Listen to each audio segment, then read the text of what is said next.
My name is Yuriko, and I've been working on the internment of Japanese for quite some time. I say quite some time. I did this study as my PhD study with the supervision of Bill.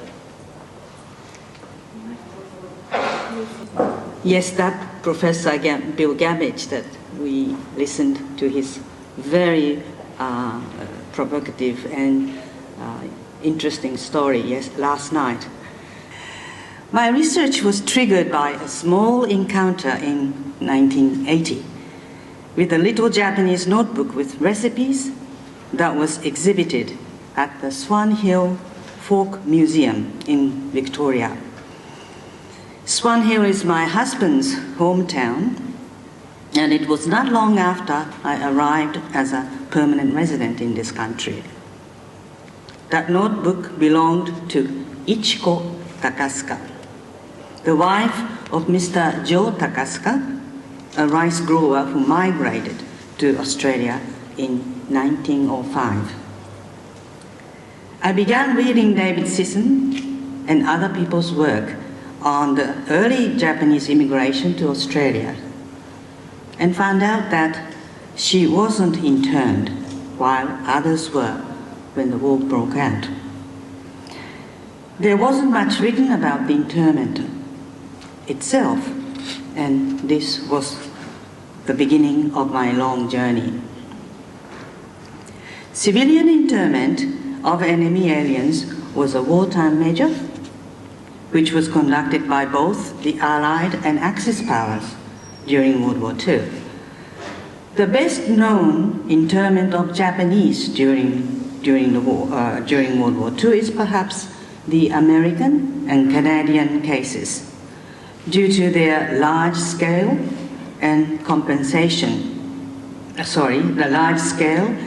importantly, the fact that they were later given official acknowledgement and apology and compensation from their respective governments.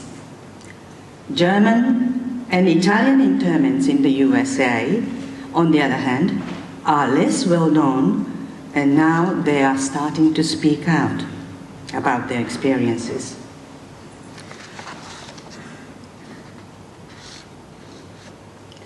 Professor Newman, who's going to talk after me, will be talking about compensation, apology issues. So I'm very interested to hear, class. The Japanese internment of Allied civilians was much bigger.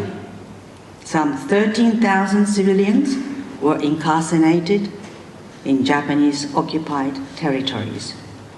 A strong anti-Japanese sentiment is still held by many Dutch as a result of Japanese treatment of Dutch internees in Indonesia.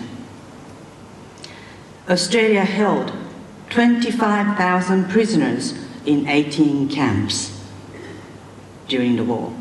Of those, 12,000 were civilians of enemy origin.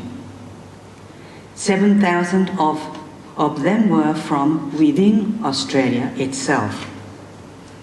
Others were transported from outside Australia and held on behalf of other Allied governments. This symposium will hear 10 papers which are about these overseas internees.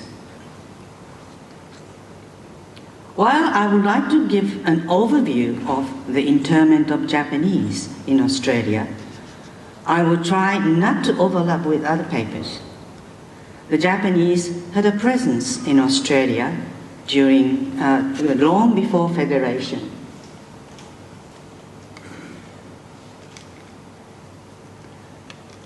But their numbers were never large. Many of you may already know that a large majority of them were contract laborers working in the pearl shell and sugarcane farms in Australia's north.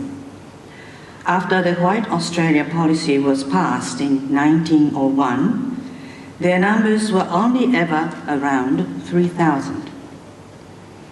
By 1941, the Japanese communities around Australia were a diverse mix. Businessmen, journalists, bankers, teachers, laundrymen, and shopkeepers. At the outbreak of the Pacific War, Australia interned 1,141 of its residents of Japanese ancestry, and in addition, accepted over 3,160 Japanese from New Zealand, the Dutch East Indies, New Caledonia, New Hebrides, and Papua New Guinea. Among the internees from the Netherlands East Indies were people of Japanese colonies, Taiwan and Korea, who also were classified as Japanese. The Australian Commonwealth policy of internment was restricted and selective. The authorities were theoretically able to classify German and Italian aliens according to their level of security risk, based on such criteria as membership of fascist organizations. But actual procedures reflected how the war was progressing. However, the Pacific War was a new kind of war for Australia. It was a war with an Asian country, Japan, and it posed direct threats to Australia's security. Within this context, the rapidity and thoroughness of Japanese internment in Australia is understandable. The Japanese community was small and identifiable. In July 1941, there were just 1,175 registered as Japanese.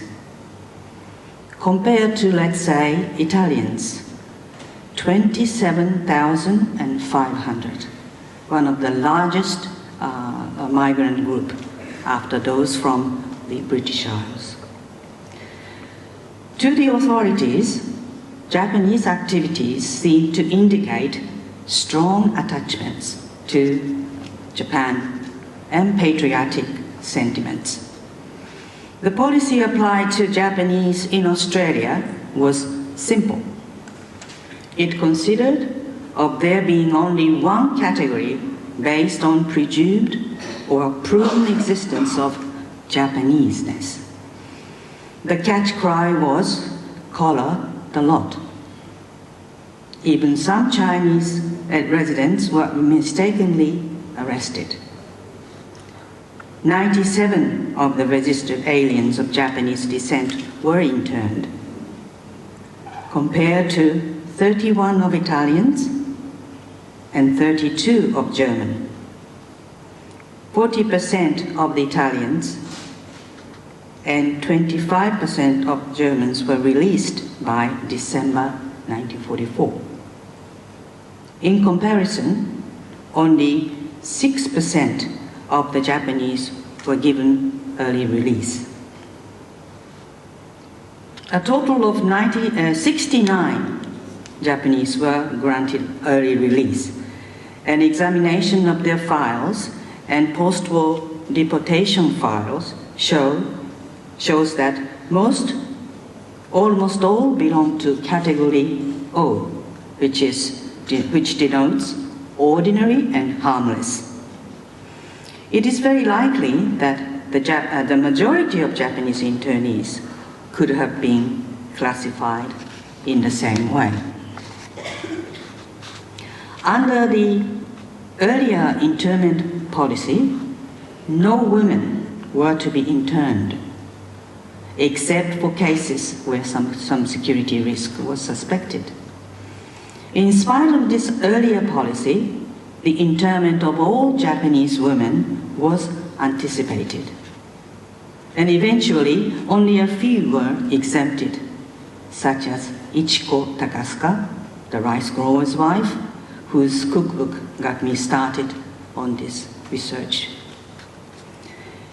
Ichiko was a widow and had much community support. Her younger Australian-born son, Mario, was in the Australian Army. Her older son, Sho, was not able to enlist as he was Japan-born. But he was released because he was a tomato grower, a very useful primary producer for Australia at that time. European wives of Japanese husbands, while initially regarded as Japanese, were mostly able to be exempted. Under the then nationality law, they were regarded as Japanese. But the same nationality law allowed these women to regain their British nationality, which they had lost by marrying Japanese aliens. They stayed home and looked after their family businesses while their husbands were in the internment camps. Of the 29 Japanese families arrested in Australia, 5 were Aboriginal Japanese. Because Aborigines were not regarded as citizens, Aboriginal wives did not have the entitlements under the law which white wives enjoyed. Although they could choose to remain home, most of them chose to go with their husbands. Another category for early release was elderly men who were ill or infirm. Most of the released old men had been in Australia for over 40 years and had Australian or British-born wives. And quite a few had sons in the Australian Army. One man, Hidehachiro Ide, had a son representing Australia on the Wallabies team, the rugby team, who was sent to Singapore and taken prisoner by the Japanese in 1942. He worked on the Bourbon Railway, and he drowned in September 1944 when a ship carrying Australian POWs to Japan was torpedoed by an American submarine. It would be hard to imagine anyone with more Australian ties. Some internees were granted early release, but decided to remain in the camp because they were afraid of anti-Japanese sentiment in the general community. Also, where possible, the Australian government preferred to avoid stirring up public sentiments by releasing Japanese internees. Joe Murakami, son of the Murakami family from Darwin, wrote, "The barbed wire fence served as a buffer zone from the reality of war." In 1988, when I interviewed Noel Lamede, Secretary of the Alien Classification and Advisory Committee, he said, "As far as I remember, we interned the lot as a principle. We didn't intend to let anyone out. It was for their protection." Japanese internees were held in 3 main camps, Loveday, and Tatsura. Once they were in the camps, life was regimented, although they were allowed to organize their daily lives in a way most Japanese could accept, including holding some patriotic events. However, some Australian-born internees didn't fit well to this, and it created some friction. I recently met Mary Nakashiba, daughter of the Nakashiba family from Darwin. Her father was Japanese, and her mother was of German descent. Mary was 15 when she was interned. One day at the camp, she refused to bow in the direction of the emperor in Japan. So the compound leader pushed her head down. She slapped his face. The two Nakashiba sisters and their mother were granted early release. Their Japanese father remained interned for the duration of the war. When Mary left the camp, her father told the family, "Change your names." Mary responded, "But I can't change my face." Samuel, her brother, reflected, "The Japanese resented our attitudes towards their customs and beliefs because we were just different to them." When he left the camp, he changed his name and enlisted in the Australian Army. Jimmy Chai, who was part Japanese through his mother, and therefore not an enemy alien according to law at that time, nevertheless remained in internment for the duration of the war.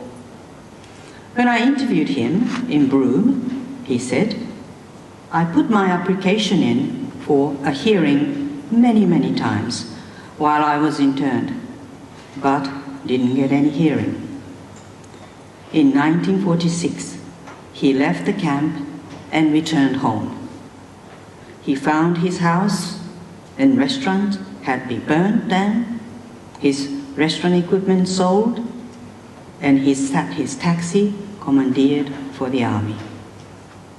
He was 43 years old, but he started again from nothing. His son Jimmy Chai Jr.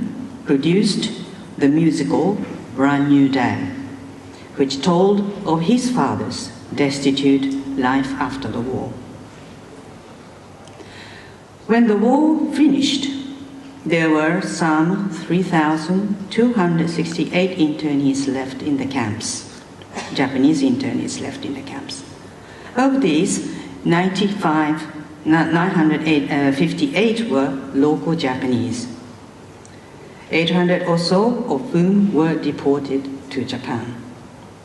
They included many long-term settlers who wished to return to their pre-war life in Australia. But only 157 were initially not deported, either because they were Australian-born,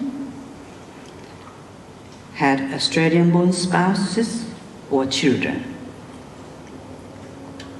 Other category was old men who were in hospital and unfit to travel. Eventually, some were deported. Some chose to go back to Japan. The rest were deemed to be ordinary and harmless. Some members of the Japanese Australian families who remained in Australia here with us at this symposium, who we will meet later on after my talk. They were all gradually released into the wider Australian community. It was an Australia filled with anti-Japanese sentiment, as the return of the Australian POWs had confirmed stories of Japanese atrocities. Life for these ex-internees was difficult. The small number of Japanese ex-internees who remained in Australia were the beginning of the rebirth of the Nikkei Australian community. Nikkei refers to those of Japanese descent. Although they had demonstrable connections with Australia, their Australian identity remained ambiguous until the Australian citizenship law came into force 1949. The visible Japanese presence in Australia today is largely made up of post-war settlers. However, the contemporary Japanese community have little connection with these pre-war Nikkei Australians. The centennial celebration of Japan-Australia relations was held in 1992 and celebrated the two countries' economic and political relationship. But the history of the Nikkei Australians were largely ignored. This was in contrast to European ex-internees, such as the Italians. For the emotional trauma and economic hardship the Italians suffered, the state premiers of WA and New South Wales have hosted reconciliation dinners for ex-internees. Although at a personal level, internment left its scars on many of these people, with larger communities to begin with, they were able to move into this post-war Australian society easily. The New Caledonian representation is very strong at this symposium because outside of the Americas, New Caledonia is the only place where there has been public acknowledgement of a history of internment of its Japanese people during the war. In 2006, initiated by the Sansei Nikkei New Caledonians in collaboration with Mutsu Mitsuda, who also has an exhibition here. She had another exhibition there at that time. 1,000 former internees and their descendants, mostly of Japanese descent, gathered to share their common grief because by family separation as a result of common grief caused by family separation as a result of internment. I was there and was later asked by a Nikkei Australian, why hasn't there been anything like this in Australia? In this symposium, we are rightly hearing the voices of these whose lives were dismantled. And there are different ways to talk about their experiences of internment. I hope I have been able to include a few of these. But there is another side to the experience that we must not forget. When I started researching my thesis, I assumed that these internees must